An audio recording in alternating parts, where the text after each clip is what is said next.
সরকারি অনুমতি পত্রের অপব্যবহার করে তুফানগঞ্জ ২ নম্বর ব্লকের শালডাঙ্গা সংলগ্ন রায়ডাক নদীতে সক্রিয় হয়ে উঠেছে বালি পাথর পাচার চক্র।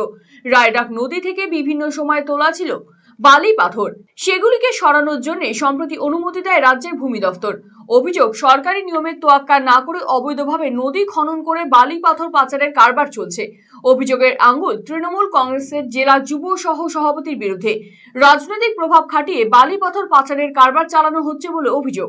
এরই প্রতিবাদে সোমবার সাংবাদিক সম্মেলন করে ক্ষোভ উগরে দেন এলাকার বাসিন্দারা। অবৈধ খাদানের বিরুদ্ধে ব্যবস্থা নিতে সমস্ত প্রশাসনিক দফতরে আবেদন জানিয়েছেন তারা। তুফানগঞ্জ মহকুমা ভূমি ও ভূমি সংস্কার দফতরের আধিকারিক সুশান্ত সেনগুপ্ত জানিয়েছেন, নদী থেকে বালি পাথর তোলার কথা নয়, তবে অভিযোগ খতিয়ে দেখে পদক্ষেপ নেওয়া হবে।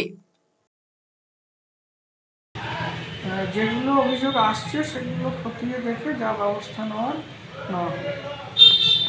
গত 15 দিন ধরে হচ্ছে এবং যারা অভিযোগ করেছেন তারা বিভিন্ন জায়গায় সেই জানিয়েছেন, তারপরেও কোন ব্যবস্থা নিচ্ছেন? আমরা নিয়মিত অভিযান চালাচ্ছি। বেশ কিছু গাড়ি অবৈধভাবে ধরে সেগুলোকে আমরা জরিমানাও করছি। বিএলআরও পক্ষ থেকে করা হচ্ছে, আমাদের অফিস থেকেও করা হচ্ছে।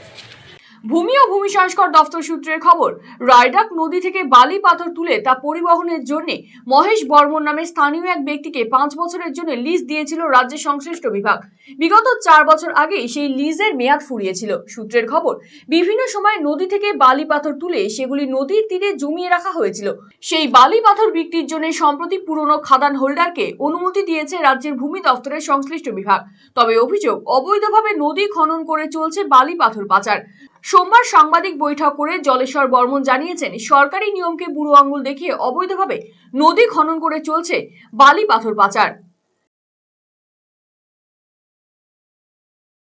এখন আমরা জানতে পারছি যে সেটা না করে অবৈধভাবে নদী খনন করে সেখান থেকে বালু পাথর পাচার করা হচ্ছে, আর সেটা সম্পূর্ণভাবে করছে কুচবিহার জেলার তৃণমূল কংগ্রেসের যুব সহসভাপতি মহেশ বর্মন তথা মহিষকুচি 1 যে প্রধান ওনার স্বামী।